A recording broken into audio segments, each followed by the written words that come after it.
Hi, everybody. Welcome back to Under the Hood, Part 2, Breakdown of the Economy, which really is a natural follow-on from Breakdown of Truth because there is nothing truthful or real about the economy that we find ourselves dealing with right now, and it's getting crazier by the minute.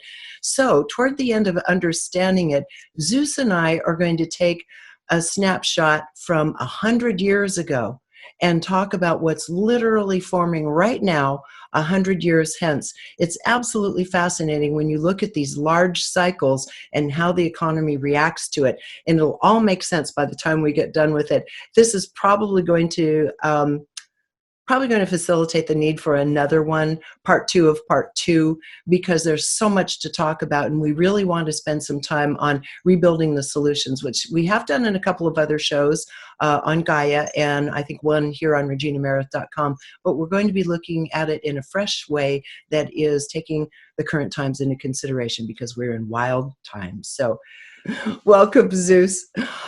Hey, you and I were looking into this, and we started seeing these patterns of dates emerging, and they're inextricably intertwined with events that we can't deny. And it just shows you how, in a sense, truly corrupt our existing economic system is. And I'm not saying that in a conspiratorial way. I'm saying it was founded on some unsound principles, i.e. greed, and we're going to have to transform that. So let's go back to what happened in 2007, 2008, just really briefly, because we'll touch on it again, and then go back 100 years to 1907 and 1908, okay? Yeah. Well, the basic principle that you'll see develop throughout all of these different episodes for the last 100 years is the notion of one, like you mentioned, Regina, greed, but two, this notion that of consolidation of wealth and power, which has been throughout history, but the way that it's being done is a little bit different. A technology of creating organization around financial systems that would privatize all the gains and publicize all the liabilities, okay? And they learned how to do this over this 100 years, and we can start with 1907 and 1908. Okay, so it's always an we win, you lose scenario, basically. Right, well, this is how they learned it. They bailed themselves out in 1908, and they decided, what if we can have the public bail us out? So 1907, there was this big panic. Was it created by you and me? No. It was created by what they call chop shops. Again, people willy-nilly borrowing, investing in trying to get wealthy, which has always been an American dream. Unfortunately, it's been greed tinged. I thought J.P. Morgan was involved in that too. Not so much. Well, certainly in the solution, but yeah, I will. Yeah, banks were definitely responsible for lending money. A lot of the stock market is being unregulated. Basically, you had a panic created by excessive borrowing. I don't think it was broadly public, but then it created a financial crisis within the system because some of those were defaulting or were not paying off, and they had a cascading effect, as these always do, these panics and runs. People didn't trust the financial system. They caused a run on the banks, right? So people started pulling their money, and this is almost always how it works. And J.P. Morgan convinced these banks to go ahead, and he put a lot of his own money into it. To bail out the situation. To bail out the situation, and it convinced other people to also put their money into the system to stop the bleeding. So they said, wait a minute. We need government to step in because we don't want to be using our own money to deal with our own problems created by our greed. We need the government and eventually the U.S. taxpayer to be the ones that go ahead and bail all this out. So that's when in 1913 you had the Jekyll Island meeting which was J.P. Morgan's little resort thing. Well, let's go back just a year or so. Right before that, in response to that, they somehow manipulated within the government to create, I think it's called the National Monetary Authority, right? Right. It was the move into nationalizing and publicizing the risk, right? Under the guise of protecting everybody. Oh, the person on the street can't get money for their payroll. The same thing they're saying 100 years later. It's basically exactly. They're pulling a gun to the head of the American public, saying Joe Public is going to be burned. They won't get money from the bank, without ever asking the banks themselves to be responsible, or ever reeling in these corrupt practices of unregulated banking. So that's where Jekyll Island, that's where the meeting on Jekyll Island in 1910 comes in, where all these banking families, they didn't even use last names. Very secretive affair. Actually, E.G. Griffin wrote a fabulous book called, if you haven't already read it, everyone should read it, called The Creature from Jekyll Island. Right. And so take it on and riff from there, because that led to the foundation of the Fed. So tell us what happened. So they had the secret meeting of 6 major influential financiers or financial people on J.P. Morgan's own Jekyll Island exclusive estate, and that's where the beginnings. Paul Warburg was the one who really was the mastermind of this. Of the policy that came out of this. I think he was a major writer of it as well. And what happened then, out of that came this notion of creating a central bank or Federal Reserve for the United States. Now, people have to understand, even though it calls itself the Federal Reserve, it is non-governmental, it is private, and it represents the biggest banks, not you or me. They call it quasi-governmental now because the chair of the bank apparently is nominated by, I think, the president, or certainly and approved by the Congress. So there's some notion of oversight, but it's really not in their charter to serve the government, and they're not a governmental agency. But really, let's take that for a moment and then fold in the notion of the IRS and our taxes and how that interfaces with the Federal Reserve before we move on from there, because the timing of this is kind of exquisite in a creepy way. Well, the IRS doesn't interface directly with the Fed for the most part. It is a tax collecting organization. And again, income taxes came around that time too, by the way. Right. It's a tax collecting organization for the running of the U.S. government, So that borrows from the Fed though, right? No, the government borrows, the Treasury borrows from the Fed now to run its operations, and then charges us the interest and then gives that to the Fed. That's what I'm speaking of, is that little chain right there. Okay, good. So and the Fed, I got that straight now. The Fed leans to member banks, especially the big ones, at almost nothing, and then essentially charges the government to print their own money. During the big downfall in 2008, all these tens of billions of dollars owed by these major banks due to their own irresponsibility and tanking the entire world economy was paid back by interest on the money they lent to us based on what we gave them. Right. So literally, we gave them money. They charge us interest to give the money back to us, and then use that interest to pay off all the debts from all their bad deeds. Right. And the bad deeds is the part we're about to get into here, because the Federal Reserve is established in 1913. America enters the European theater in World War I in 1914. Right. And one thing we know for a fact is that these banks loan to all sides in a war. This is big money making for them. So war has always been a huge money generator for these families, these private banks. So that was 1914. We're now, we have the Federal Reserve, we're loaning to all sides. What's the implication of that? Well, again, what you see is a development of a global elite, which has no allegiance to any country. You have the development or the precursor of the multinational or transnational corporation, which sees the development of profit and setting the rules of one country against the rules of another. In the case of war, just frickin' fund both sides and make double profit, okay? With no allegiance to humanity, to civility, to any kind of virtue, to any kind of health, any kind of peace. In fact, war is great business, so you have a stimulation to do that. And I would even do a modern day analogy, modern day so-called healthcare, I call it sick neglect, okay? Right. Has the same thing, create fear, create need, as if it's in a war, trauma, to get people to pay sky premiums, then in the fine print, make sure that they don't get any treatment so you don't actually pay anything out. Right. So basically, the whole idea here is just to continue to publicize again the liabilities that for us would be premiums or whatever bailouts, and then privatize all the gains. Okay, to move on from there, it's now the end of World War I, and we've just been through the 1918 Spanish flu pandemic, 1918, 1919, and now you don't ever read about this, but there was another depression that followed that pandemic and followed the war in 1921, correct?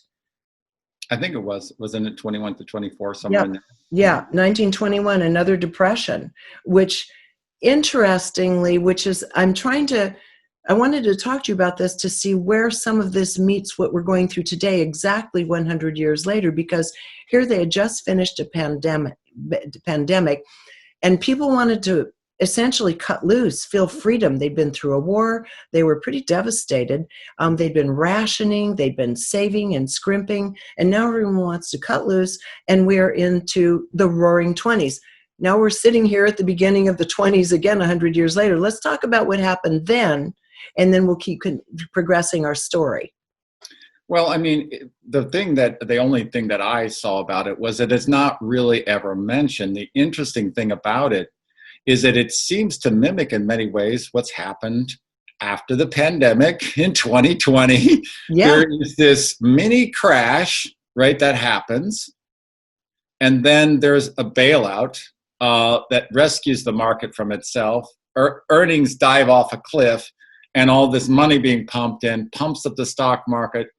And the greatest divergence ever in the history of the U.S. stock market between actual earnings and the price of a stock. It completely artificially inflated.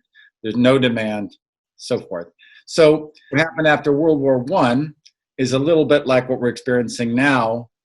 After the Spanish flu, after our pandemic, the initial response is to want to recover quickly, even through artificial means, and to say, it's glad this thing is over, the war is over, the pandemic is over, let's go out. And you see that now with everyone just saying, I've had enough of being inside, even though it's let the cocktail flow. I want to just be free. Yeah. And then what happens is that creates its own set of problems. Now, back then it was recovered. It looks like it's being recovered now, though we will see what happens with this pandemic, but it's setting up a systemic problem. Okay, so back then. Yes, and the systemic problem back then led to the Great Depression at the end of the 20s and into the 30s. And, many people are talking about the fact that the U.S. is being set up right now for a repeat of that pattern, but perhaps a little bit ahead of schedule. But let's continue looking at the fundamentals as we progress forward. Went through the Great Depression, suffering all around, great suffering in Europe and the United States. Mm-hmm. Now we find ourselves back in another world war. Now we have been, we're splitting our efforts to the East and West, and we are now back in World War II. And this is now starting to change the complexion of how business is done societally in America and how money is moving. So talk to us a little bit about that, because this is going to lead directly to Bretton Woods, okay? I will, but first I want to say that the World War II is a direct result of the Depression and the reparations that were demanded from Germany that came after World War I. It was really an extension economically of the great want and manipulation and abuse that occurred in the First World War.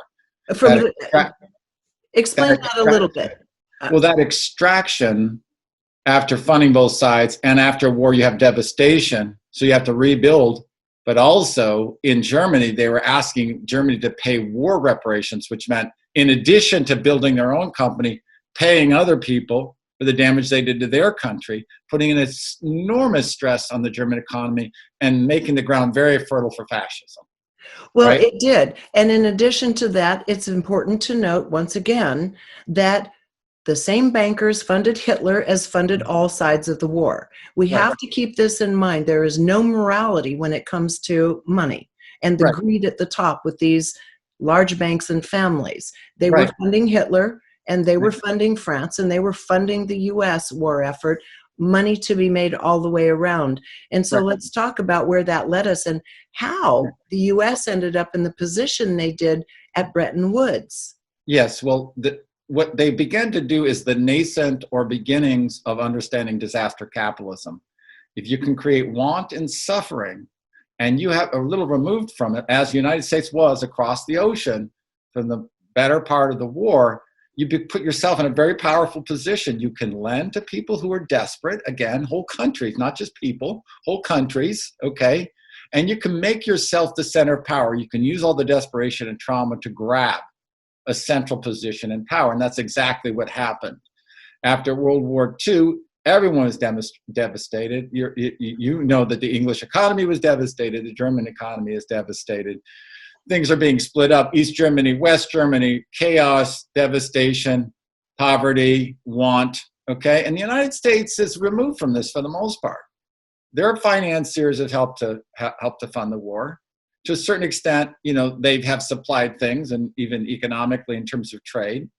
But for the most part, our shores are not touched. We're intact.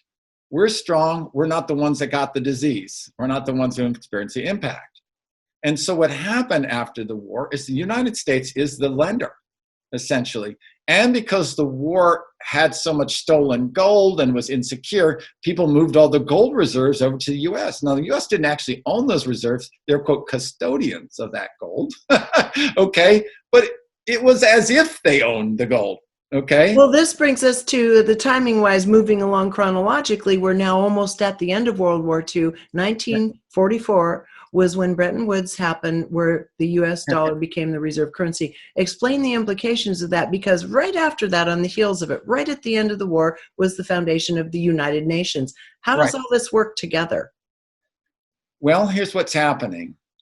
First, with Bretton Woods, the United States was a stable country. It hadn't been attacked. It was the world's greatest economic power, even at that time, for the most part. I mean, Japan came out of it being a very big power, and there are several others. But if you looked at it, for the most part, we are the emerging power and continue to be, even though we're falling on a little bit of hard times now, a lot of people are. But what happened then is that because the United States wasn't devastated, they had the financial resources intact, they had a lot of the gold reserves. They used that position of strength to say the world's currency should be pegged to the US dollar. It became the reserve currency for the world. How did they get the rest of the world to buy into that, by the way? Was it just in everyone's best interest economically at the time? Well, it was the only secure country around, for one. Okay. And it was backed by our own productive abilities. And we are a resource-rich country. I mean, just look at our natural resources alone, it's amazing. And of course, we had by some estimates, 3/4, we'll just say 2/3 of the entire gold currency. So it was located in the United States at the time. So it just made it look like literally we were one big bank for the rest of the world issuing the currency. That's what it looked like. And also, people were realizing that these internecine conflicts were creating great devastation. They wanted to create, quote, peace through the United Nations just a year later. But it was also, you got to know that there were secret meetings behind closed doors where people were saying, how can we use this rationale for peaceful internationalism to create a global financial system that allows us to have powers past the borders of countries, and then also integrate our entire supply lines, integrate our money concentration across the world. I think this is where you really begin to see the so-called global elite begin to realize that they had more in common, okay, than they had with their fellow country persons. I was just going to bring that up. I mean, people are so afraid of globalization and bandy it about a lot, and it's at the base of a lot of conspiracy theories, but the reality is globalization began then.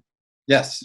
It's been in effect all along. And it was war that thrust it, and it was trauma, both in World War I and World War II, that does it. And you see a pattern of that. Big movements are made. You and I have discussed this. That's also when the military was integrated. It was a forebear of civil rights of 20 years earlier. That's when women and Rosie the Riveter started to first that first shot across the bow of women's independence and getting into work, because they had to be the ones building the planes, submarines, and so forth, while the men were off fighting. Bombs, So, yep. so there's always a tug of war between these two, an opportunity for consolidation, manipulation, and all kinds of conspiracies that aren't really conspiracies, or business plans, frankly. And then also the turmoil and trauma mixing up and creating these opportunities for advancements in other ways, the roles of women, integration of African Americans, Hispanic, and so forth into armed forces, that then becomes a forebear of doing that in the overall society and workplace later, about 20 years later. So Right. it's both, but again, we have to be careful to recognize and be critically aware of how that history is moving us in a particular direction. Okay, so now we come out of World War II, America relatively intact. We have the world's reserve currency. We have the GI Bill. Everybody can buy a home. Everybody can have an education. Suburbia starts developing around the country. Kids have, everyone has enough, so to speak. We've been through the rough times, and now is the rebuilding.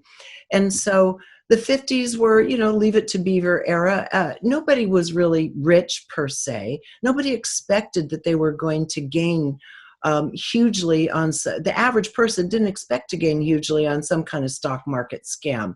People put money in the bank and saved. And even in school, they had these little savings account booklets where the kids would put a quarter in their booklets and start learning how to save by the time they're in second and third grade. So saving, being industrious, rebuilding was really the hallmark of the beginning of the boomer generation of the 1950s. It was a good time, but it was also very conservative in nature. And then we come up into the 60s. So let's talk about. Well, it was culturally conservative, but it was socialist from an economic standpoint. It was socialist. Yes, irony about it. 50s is romanticized as like the era of white bread capitalism. It was exactly the opposite. It was government welfare and socialism that gave GIs the ability to get educated for free. That means taxpayer supported. That's socialism. It was. Yes.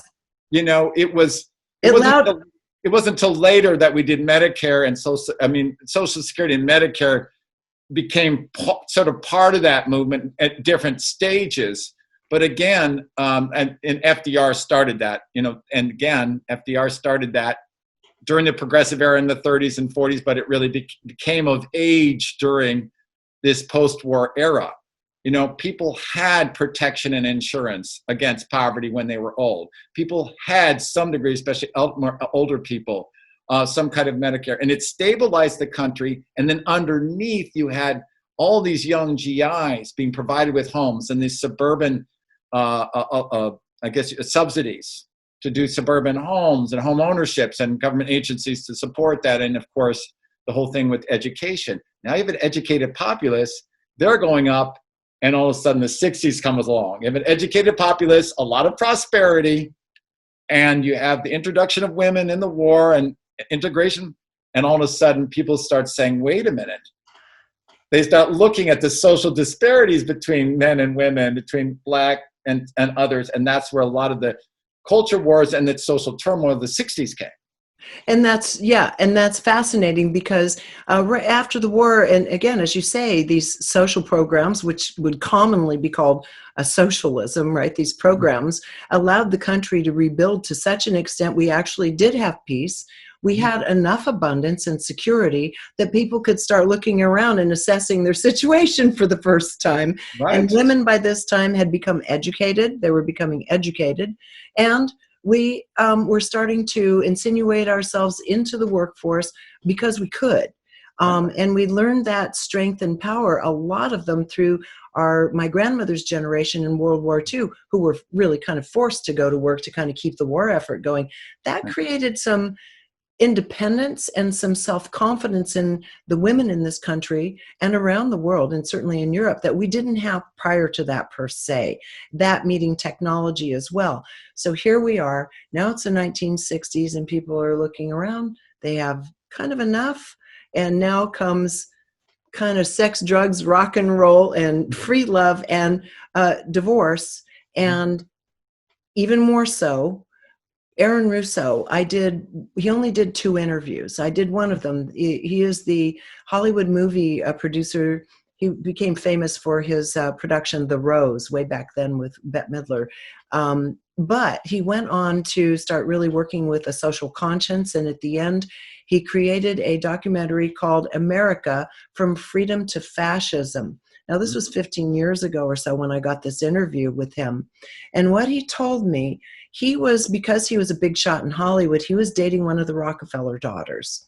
And he was at a dinner, private dinner one night. And I don't remember which of the Rockefellers, whether it was David, John, or whose daughter, but he was having a private dinner with them when they said to him, "You don't think women's liberation was an organic movement, do you?" He said, "We were completely behind that."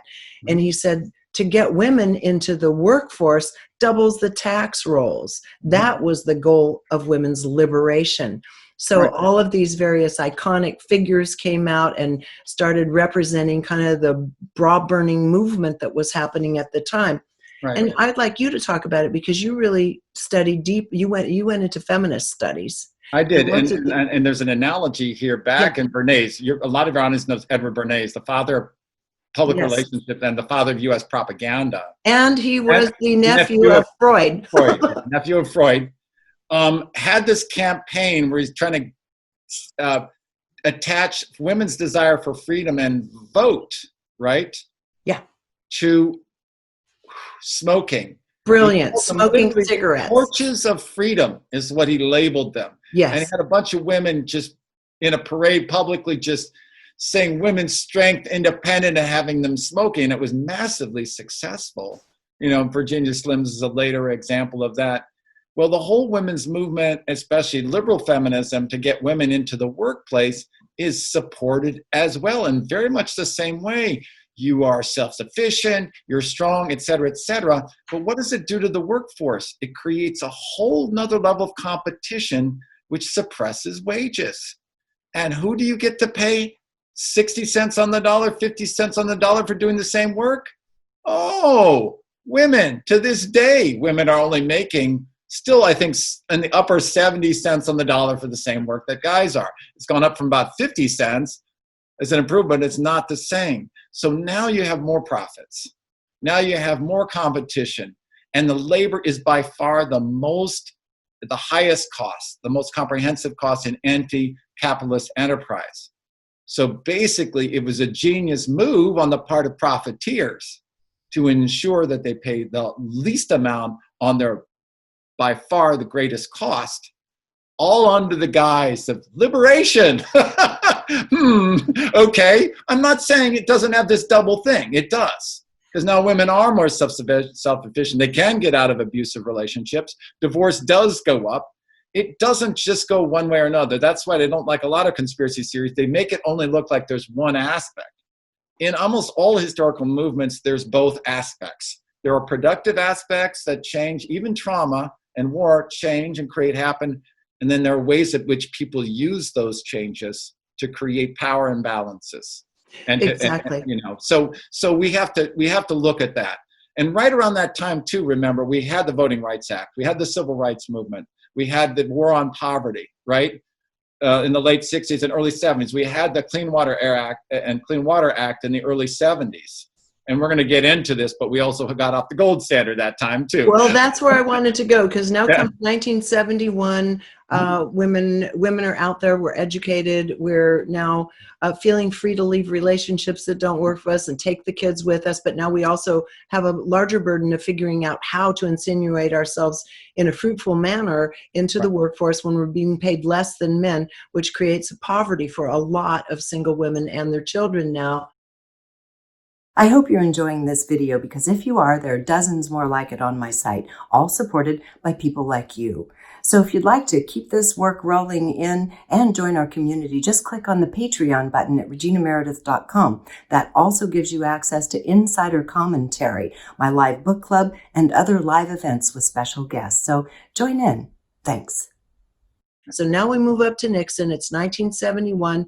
What happened in that whole mix in the economy that took us off the gold standard, and what was the significance of that? Well, the problem was baked in when they started in the Bretton Woods to put the US dollar as the reserve currency. The US dollar had a set rate of exchange. You get a certain amount of gold for each dollar, okay?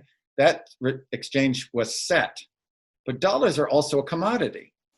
And everyone was buying US dollars because now they're the reserve currency. So the price was set in terms of its relationship to gold, but the demand for the dollar skyrocketed. This created an unsustainable and unsustainable separation between demand and value, to the point where it got to a critical point at a certain point where Nixon took the US off the standard because they just couldn't maintain it anymore. They basically said, now the dollar is backed by the faith and credit of the productive aspects of the United States itself. Our labor, our resources, et cetera, et cetera. That's going to be the basic underlying collateral, if you will, okay? So now you've untethered money and you're moving money from connected to actual commodities and goods that you can exchange to essentially a fiction and a belief and a faith. That's what I was going to say. It comes down to fate. It comes down to faith and so forth. From that point forward, there's nothing real at the core anymore. Well, there is, but it's non-material and it's not terribly specific. You know, and again, there's a good aspect to this. We are moving more and more from a materialist, grounded, you know, tied into material, to a more and more virtual world that has its problems. We already know that. People not being able to, with your a previous thing about truth, not being able to distinguish virtual reality between empirical or concrete reality and virtual reality, belief and actually what can be proven over here, what you want to believe and what you are feeling versus how you're being manipulated, okay, by propaganda techniques over here. So we're going through that part right now. But what we saw in 1971 was that, I think, one of the benchmarks toward moving from a material economy to a non-material by unmooring the value of money from an actual physical commodity. Okay, now to continue that story, credit started becoming available to the average person. Now, prior to this, you saved and you bought with your savings. However, somewhere along the line, people were able to get loans from their local savings and loan associations, for example, to buy banks or to do maybe improvements on the farm or tide them over. And even cars, you could get financing on cars even in the 1970s, for example. But by the time the 1980s hit, it's a whole new ball game. They're sending high school graduates credit cards in the mail. People that for the first time feel like, woohoo, you know, it doesn't have to be grounded in anything but my desire. Now, this was a really big, I think, turn for America, and it has huge implications, and I'd love for you to explain that. Well, you went from deferred gratification based in sound savings and preparing for the future toward, quote unquote, making a bet on your future, grabbing your dream now and then financing it backwards.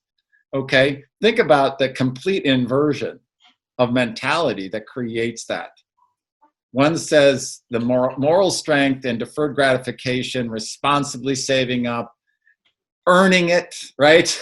And then, aha, you've got the prize at the end. The other one says, buy it now. You need your dream. Why wait, right? Especially material goods. And then working your way backwards with interest, oftentimes minimum statements, and interests that are way above. That's what I was going to say. Way above. Obscene. Bank lending rates.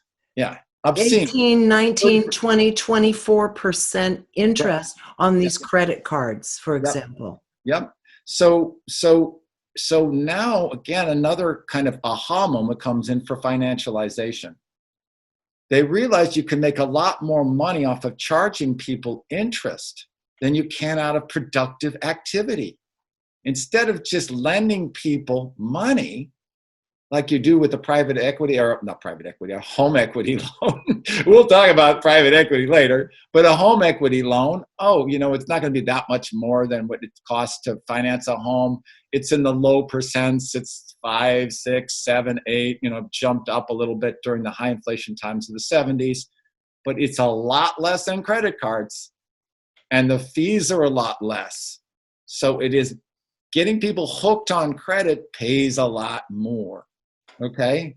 It's a much more of a profit producer, more fees, much higher interest rates, and it goes on and on. So getting people addicted to credit, and even a lot of people are funding now during this COVID crisis, their homes on credit cards. They don't have it to do it. I know. And so that's creating its own special kind of want and problem.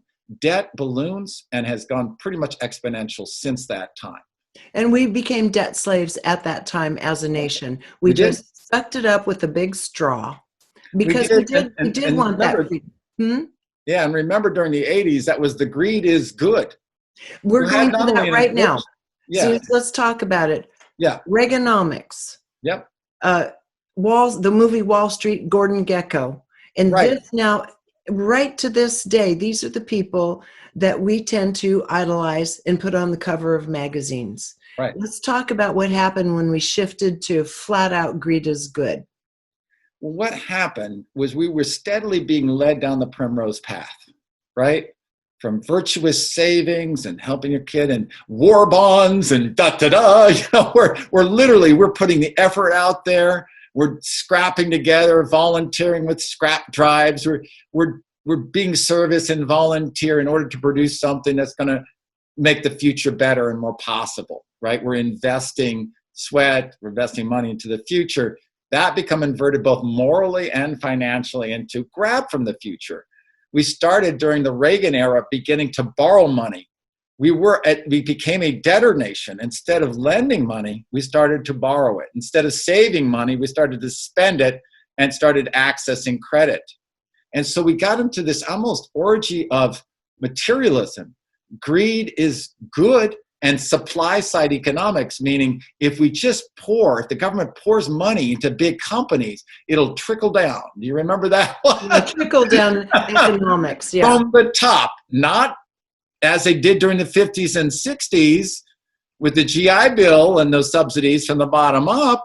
All of a sudden it was big, huge multinational corporations who aren't even loyal to this country being subsidized by the taxpayers from the top down. Well, that money, as you all know, didn't trickle down. Unions were devastated.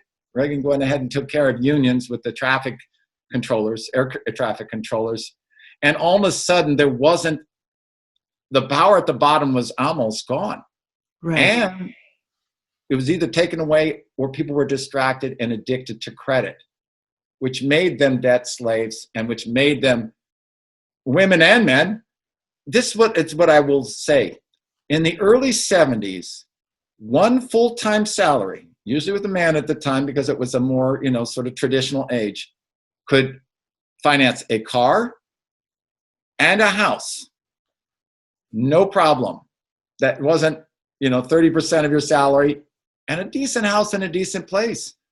We talked about how much you paid rent, even in San Francisco, was ridiculously low. Back then I was a receptionist bookkeeper, and I had an apartment in San Francisco that was only a quarter of my earnings, and I made very little. Right. It was a different world than everything that's happened since then. We figured out that same apartment probably would be 50 times as much at least today. Yes. Yeah. So think about that. One middle-class family, one job, working full-time, nice, suburban or whatever home, one car. Now you have two parents working full-time. Can't even afford a home, much less a car, much less the skyrocketing cost of higher education, all of which was driven by credit. So Once now credit came into the system, everything just went crazy. The house price went crazy. Medical expenses went exponential, and so did tuition for higher education, exponential. All the really set investment in the future costs went crazy, out of sight, to which two people working full-time couldn't do what one person working full-time could do.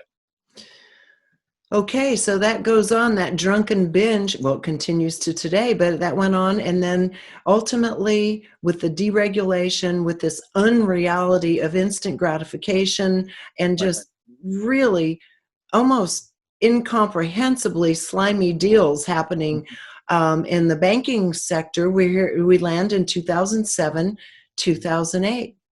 And so Yeah. let's talk about that, because that was a time where a correction, we needed a correction, and correction should have happened. Right. So back in the Reagan era, through that deregulation, through that top-down structure, all of a sudden, the big boys are calling the shots, and they're sending lobbyists to Washington, and they're making the rules more and more and more and more favorable. And it doesn't matter if it was a Republican. Yeah, it went to George Bush Sr. and then Clinton.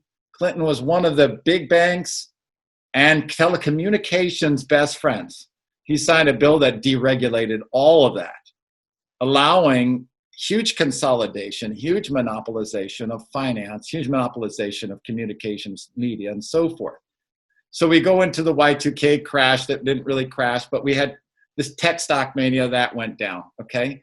We went into a series of manias, right? Now greed was good. That was now a virtue.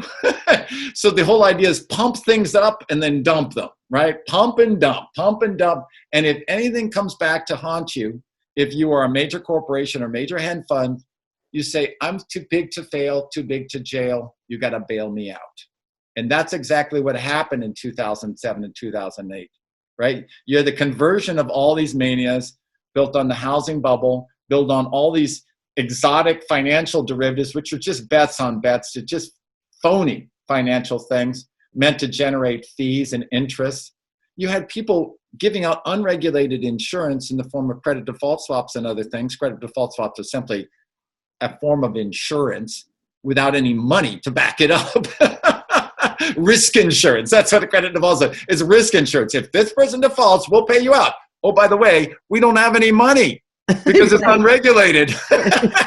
Sounds like a good scam to me. You know? We see what happened. Everybody kind of remembers that, in horror watching their television.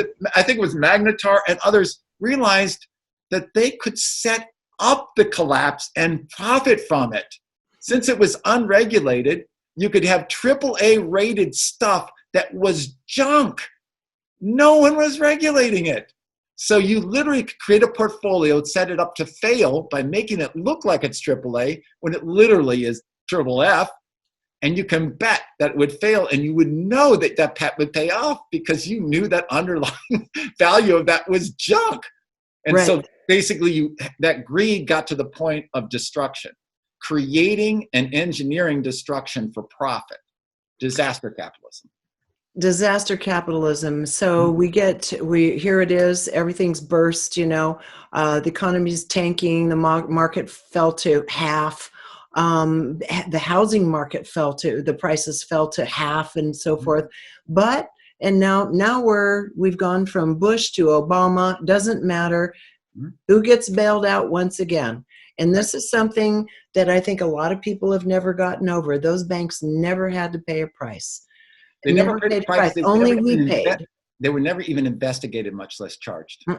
One of the greatest failings of the Obama administration from both conservatives, progressives, liberals, libertarians was the fact that no one was ever held accountable. And that remains the rule to this day.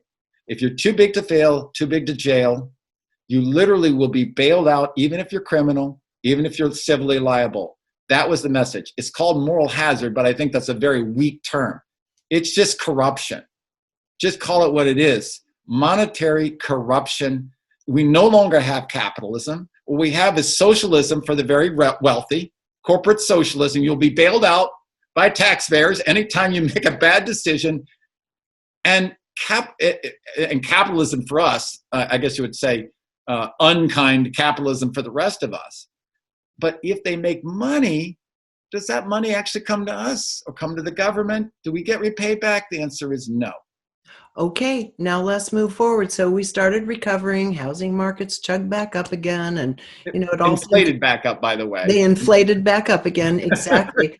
And so now here we are, 2019, 2020, 2020. Now we have the pandemic, we have COVID.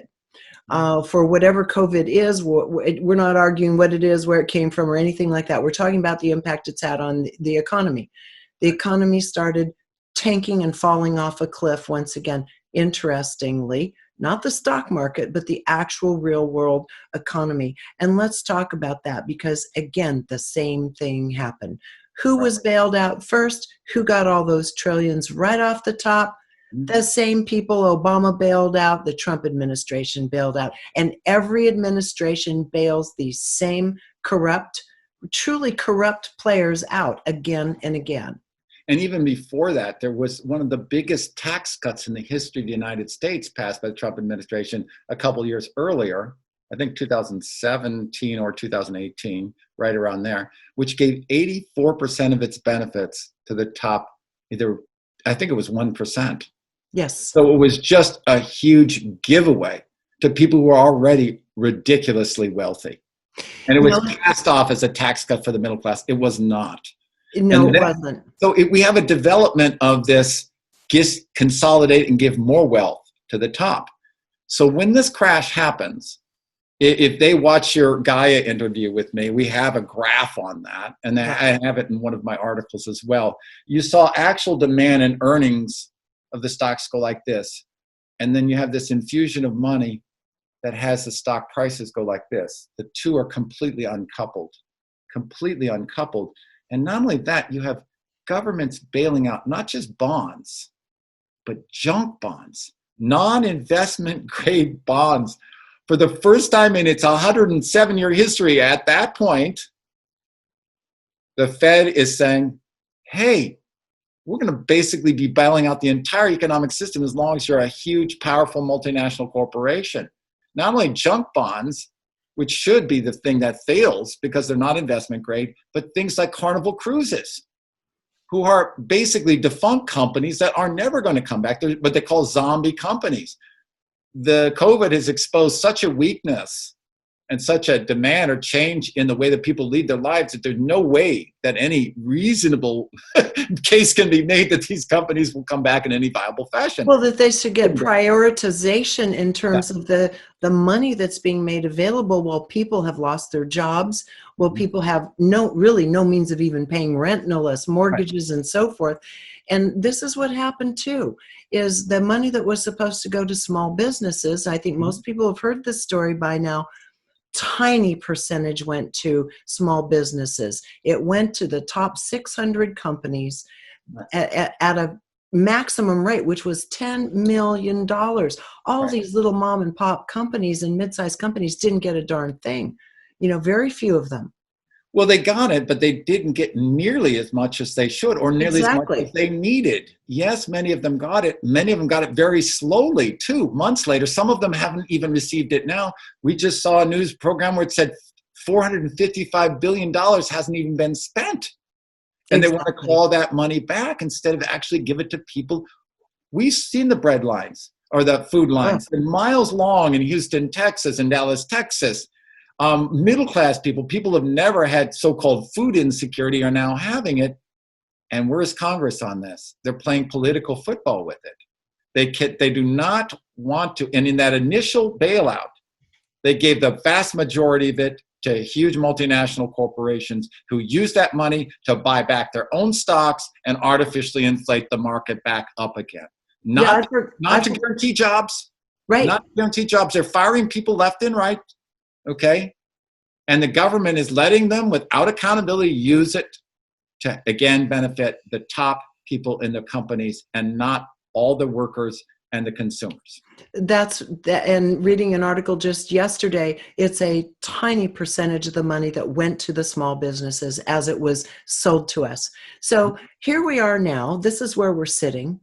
And some economists are talking about the fact that our markets are leveraged to the hilt, which you can explain a little bit, to a factor of 20 times and even far more than that. There's nothing real happening here. It's like you said earlier, just some kind of fairy tale you can buy into or believe in or not. There's nothing at the core of it. So what's at the core is real people with real businesses and real personal needs that are not being met. And that's the part when we have our second talk about this, we're going to go into all the different ways in which this can begin starting being reestablished, rebuilt in a completely new way than what we've been doing around, at least in this country and the West, for the last 100 years. So any kind of closing comments you want to make on where we are now in a tease? I want us to, because this really leads into the next episode, I'm going to really impress this upon all of us. We were snowed. We've done this with our agreement, not just against us.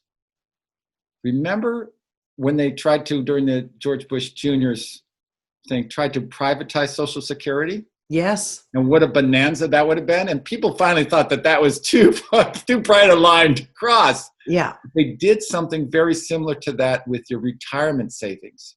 They went from defined benefit in stable investments where you get X amount of percent added every year to what's called defined contribution, 401ks, in which they got people to basically force people to invest in the stock market to fund their retirement.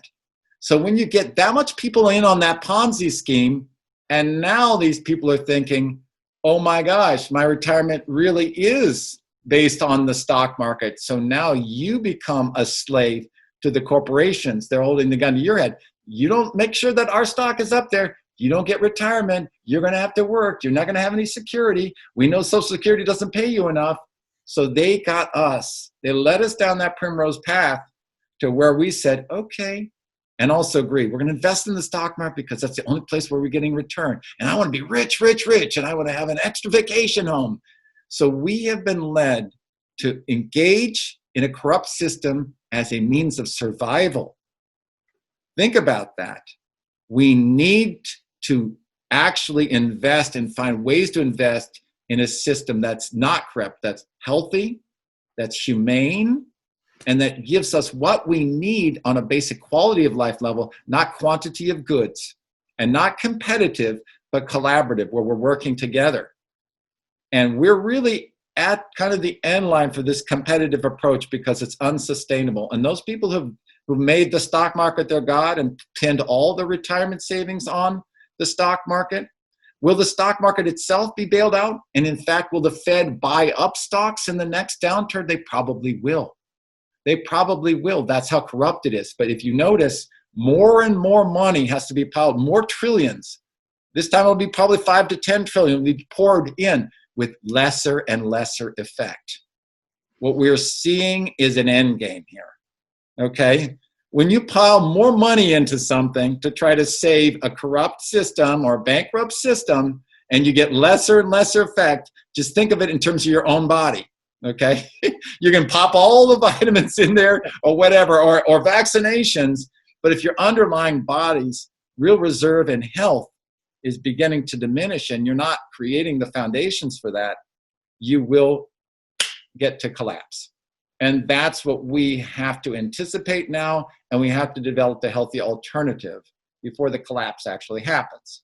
So we can talk about that in the next session. But I'm going to tell you right now, we've given you the 100-year history here of financialization, privatization, top-downization, getting us addicted to the top-down and the global elite for our own welfare, our own survival.